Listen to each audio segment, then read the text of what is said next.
Most of the hair is mainly composed of thousands upon thousands of individual strands.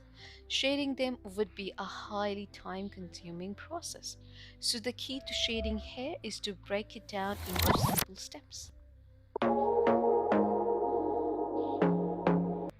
Welcome to Draw in Art, and in this video you will learn to shade any hair using my 6 proven steps. So let's begin with the first step, which is focus on shapes. First, using a lighter pencil such as any mechanical pencil, sketch out the general contour of the hair by drawing a light outline around it. After that, sketch the forms that represent the individual strands of hair. Moving on to the next step, which is directions. So the direction of the strokes matters a lot when you are about to shade the hair.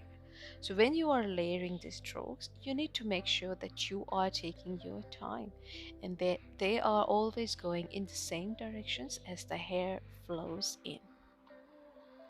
Now, inside of each shape of the curl, put the direction that the hair should go. Add a few lines as an indication that follows the flow of the hair in each section by flicking your pencil to create the lines and using the flicking motion. I'm now using the tissue paper to blend out all the strokes just to prepare a base layer for the shading.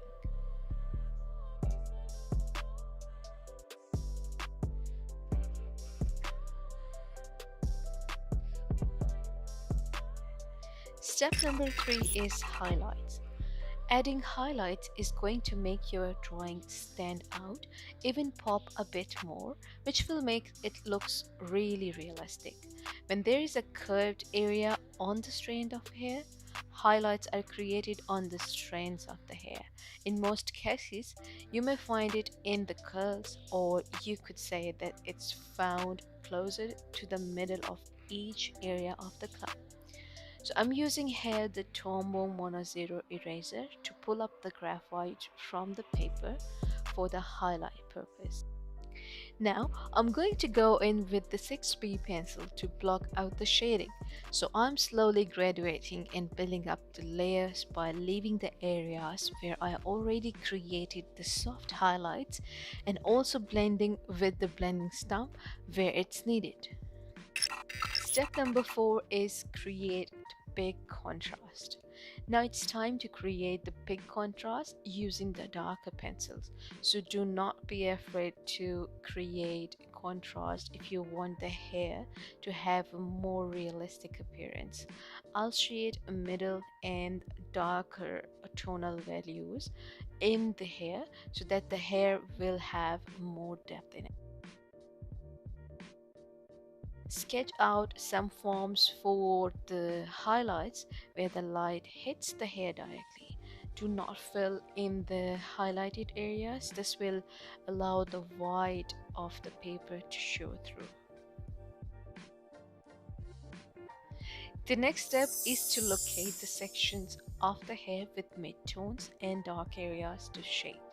When shading, use a pencil with a 4B lead if you can handle it. Otherwise, I am using here 2B pencil. If you want your shading to have more of a smooth texture, you might try using a blending stump or a Q-tip or a tissue paper to soften it.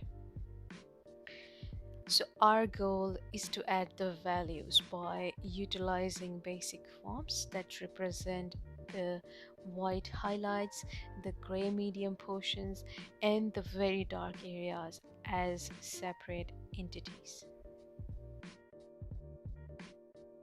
Now, step number 5 is tones. Patience and graduality is the key. Take your time with it. Just keep layering and building up layers with the values rather than just trying to do in one layer and get it all done. So I'm going to go further and blend it all out with the tissue paper or blending stump just to soften everything. Is really nice, and you can still see the lines and kind of define clumps of the hair that are in the shadowed areas. but it's much softer than the before. Step number 6 is texture. So overlaying the texture is the final thing that I'm doing here.